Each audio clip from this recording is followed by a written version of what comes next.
There was a time, not too long ago, when I was just another face in the administrative pool. Tucked away in a corner most people barely glanced at. Just the quiet admin lady. No one really saw the daily tightrope I walked. Juggling a demanding job with the even more demanding and beautiful reality of raising a child on my own. No one knew about those nights I'd sit in my beat-up sedan in the company parking lot. Tears streaming down my face. The sting of public humiliation fresh from my boss's latest tirade still burning in my chest. But here's the thing they all overlooked. The one detail they never factored into their casual dismissals and condescending smirks. A fire that smolders quietly. Deep down, as often the most dangerous kind. It builds slow, gathers heat, and when it finally ignites, it can reshape everything. The automatic doors of the Brightcom Marketing Solutions building hissed open. And I stepped into the bustling lobby. My blouse, a thrift store find, felt a little too stiff. And my hair was still damp. This morning had been chaotic. My little girl, Lily, had woken up with a stomach bug. And our small bathroom floor had borne the brunt of it. Quick cleanup, quicker shower for me, a rushed breakfast for her. And then the daycare drop-off. All before wrestling Chicago traffic to get here. As a single mom, there wasn't a plan B or a plan C for that matter. I needed this job. Lily's future, our future, depended on the paycheck that came with being an administrative assistant at Brightcom. It wasn't glamorous, but it was a lifeline. The air in the marketing department on the 15th floor was thick with the smell of stale coffee and palpable ambition. My new supervisor, James, the director of marketing, sauntered over. He was one of those guys who seemed to wear his importance like an expensive cologne, overpowering and a little nauseating. He gave me a once-over, his eyes lingering for a moment too long, a smirk playing on his lips. "Ah, you must be Sarah, the new single mom hire," he announced, his voice carrying across the open plan office. Several heads turned, my cheeks burned. "So, I guess we can expect a lot of 'my kid is sick' days." Huh? The casual cruelty of it, delivered so publicly, felt like a slap. I swallowed the lump in my throat, forced a tight, polite smile, and mumbled something about being reliable. "I'm a hard worker, Mr. Henderson. I won't let you down." He just grunted, waved a dismissive hand towards an empty cubicle, and said, "Desks over there. Peterson will show you the ropes." And so, my tenure at Brightcom began. I made a silent vow to myself that day. I wouldn't just be a hard worker, I'd be the hardest worker they'd ever seen. I arrived before anyone else. My old car pulling into the near-empty parking garage as the city was just waking up. I stayed late, often until the cleaning crew started their rounds, meticulously finishing my tasks and then asking for more. I took on the grunt work nobody else wanted, the endless photocopying, the tedious data entry, the coffee runs, the thankless task of organizing the chaotic supply closet. I signed up for online courses in marketing and business administration, sacrificing precious sleep to study after Lily was in bed. I was determined to prove my worth, to show them I was more than just the single mom stereotype James had so carelessly slapped on me. But it felt like shouting into a void. My efforts, my extra hours, my willingness to learn, none of it seemed to register. I was still just the admin. The one they'd interrupt mid-sentence. The one whose ideas were casually dismissed or, worse, ignored altogether. Those first 3 years were a grueling masterclass in resilience. Or maybe just stubbornness. The isolation was a heavy cloak. While colleagues bonded over after-work drinks or weekend golf games, I was rushing home to Lily. To homework. To bath time. To bedtime stories. James seemed to take a perverse pleasure in making my life more difficult. He had a knack for dropping urgent, time-consuming tasks on my desk at precisely 4:55 p.m. Knowing I had to leave by 5:15 p.m. sharp to pick up Lily before the daycare center closed and started charging by the minutes I couldn't afford. If I managed to finish, there was no acknowledgement. If I had to push back, explaining I needed to get my daughter, his expression would curdle into that familiar sneer of disdain. Always something, isn't it, Sarah? I remember one particularly stinging incident. Lily had a persistent earache, and I'd made a doctor's appointment for her that I couldn't reschedule. It meant missing the weekly team brainstorming session, which often devolved into an excuse for James to hear himself talk, followed by an impromptu happy hour. I apologized profusely, explained the situation, and even offered to work through my lunch break for the rest of the week to catch up. The next day, everyone in the department received a small bonus for their exceptional teamwork and dedication during that meeting. Everyone, that is, except me. The message was crystal clear. The whispers followed me like shadows. She'll never get ahead. Not really. Poor thing. Trying to do it all on her own. No husband. No real support system. It's tough. Sometimes, I'd catch the pitying glances, other times it was outright condescension. They saw my single motherhood as a weakness, a liability, a permanent handicap in the corporate race. There were nights I'd get home, Lily finally asleep, and the sheer weight of it all would crash down on me. The exhaustion, the loneliness, the constant feeling of being undervalued and unseen.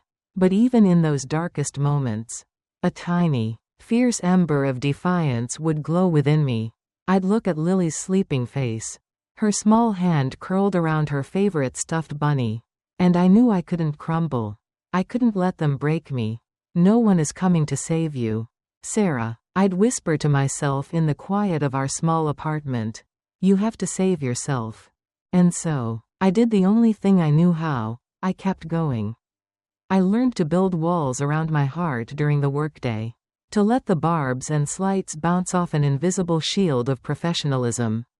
I focused on my work, on my daughter, and on the future I was determined to build for us, brick by painful brick. The catalyst for real change came disguised as yet another humiliation. I'd spent weeks, in my own time, researching and developing a marketing strategy for a struggling client. It was innovative, data-driven, and I was genuinely proud of it. I nervously presented it to James, hoping for a sliver of recognition. He listened, nodded dismissively, and then, a week later, I sat in a departmental meeting as he presented my idea, almost word for word, as his own brilliant concept. He took all the credit, basked in the subsequent praise from upper management, and didn't even glance my way. That evening, something inside me snapped, not in a loud, dramatic way, but in a quiet, resolute click. The anger was there, cold and sharp, but beneath it was a newfound clarity. I would no longer leave my worth, my ideas, or my future in the hands of men like James. If they wouldn't give me a seat at the table, I'd build my own damn table. My nightly online studies intensified. I devoured courses on business management, strategic planning, financial accounting, digital marketing, anything and everything that could equip me for what I was starting to envision. The dim light of my laptop became a familiar companion long after the rest of the city had gone to sleep. Then, I started moonlighting, gingerly at first. A friend of a friend needed help managing social media for her small bakery. I took the gig. Then, a local bookstore needed someone to write their email newsletters. I took that too. These were small projects, squeezed into the slivers of time between my day job, Lily, and my studies. But with each successfully completed project, each satisfied client, my confidence grew. So did my reputation. Quietly, through word of mouth. The freelance work started as a trickle, then became a steady stream. I was good at it. I understood the needs of small businesses because I was a small business, operating from my kitchen table after Lily was asleep, fueled by lukewarm coffee and an unshakable determination.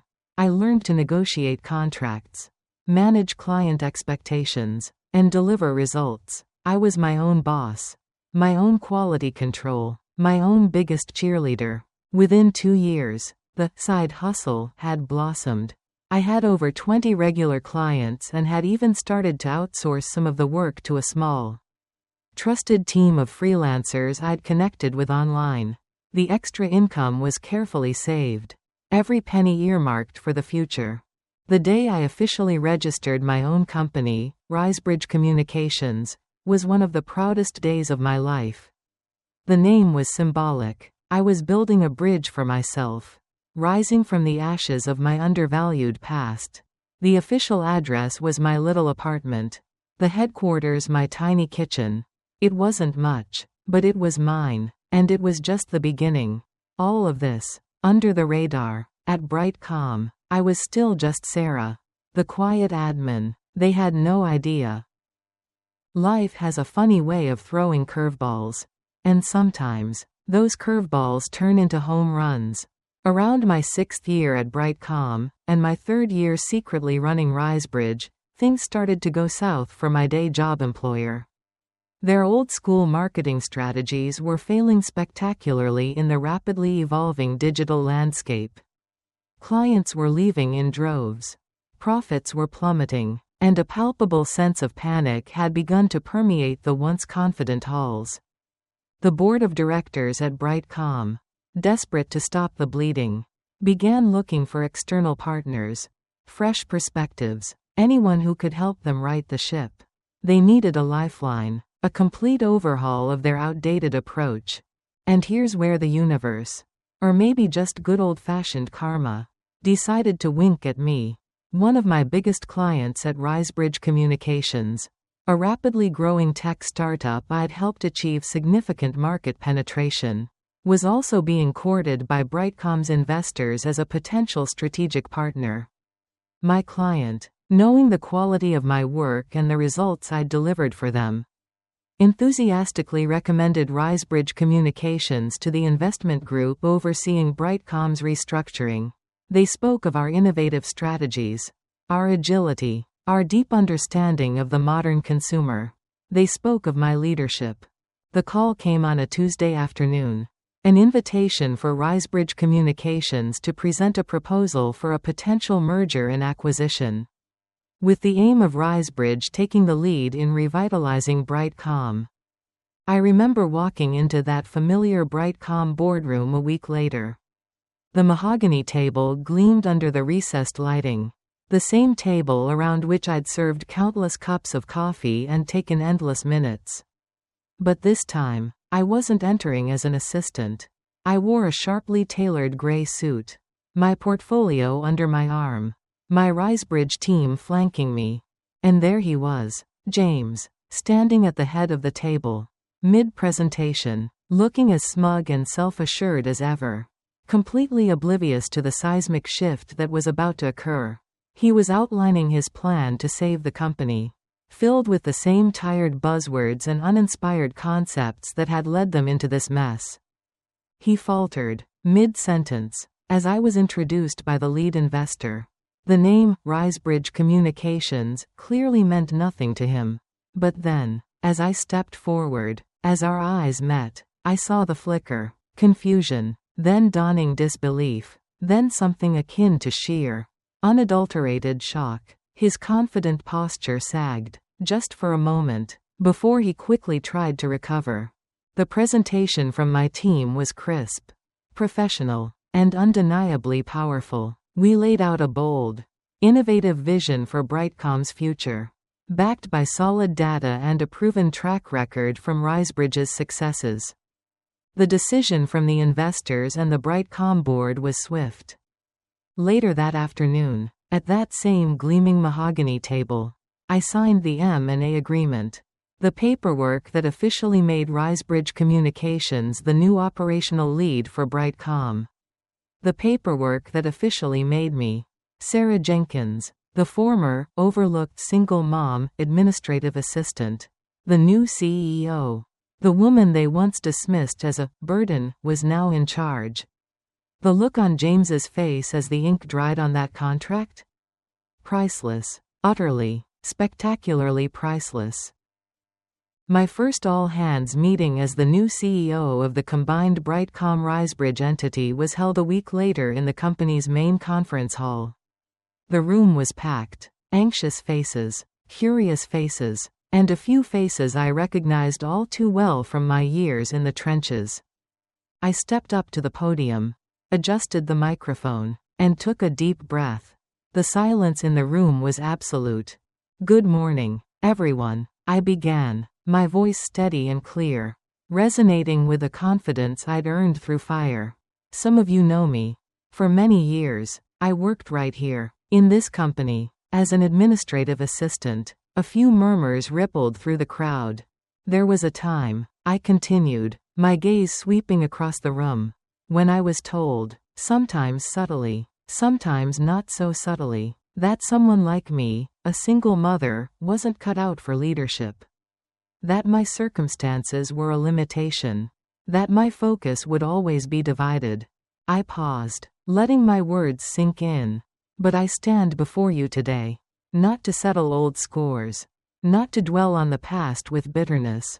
I stand here to prove a fundamental truth. Your value is not dictated by your circumstances, but by your will, by your resilience, by the fight you bring every single day." My eyes found James. He was sitting in the third row, looking pale and diminished. He avoided my gaze, staring fixedly at the notepad in front of him. The man who had once held so much power over my daily existence, who had chipped away at my confidence with his casual cruelty, now sat there, awaiting his fate from my hand. "This company is at a crossroads," I said, my voice firm. "We need change. We need a new vision. And we need a team that is fully committed to that vision. A team built on respect, collaboration, and a relentless pursuit of excellence. There is no room for those who undermine, who belittle, or who believe that talent is confined by gender, by background, or by personal circumstance." Later that day, in my new office, the spacious corner office that had once belonged to the old CEO, an office I'd only ever entered to deliver mail or coffee, a stack of personnel files sat on my desk. James Henderson's was on top. I picked up my pen. There was no malice in my heart. No desire for theatrical revenge. Just a calm, clear sense of justice, of a chapter needing its proper end. I thought of all the late nights, the public humiliations, the stolen ideas. I thought of Lily, and the future I was building for her. And then, with a steady hand, I signed the termination papers. A clean, decisive stroke of ink. No angry words, no gloating, just the quiet finality of a decision made. It wasn't about him anymore. It was about the new culture I was determined to build. It was about moving forward,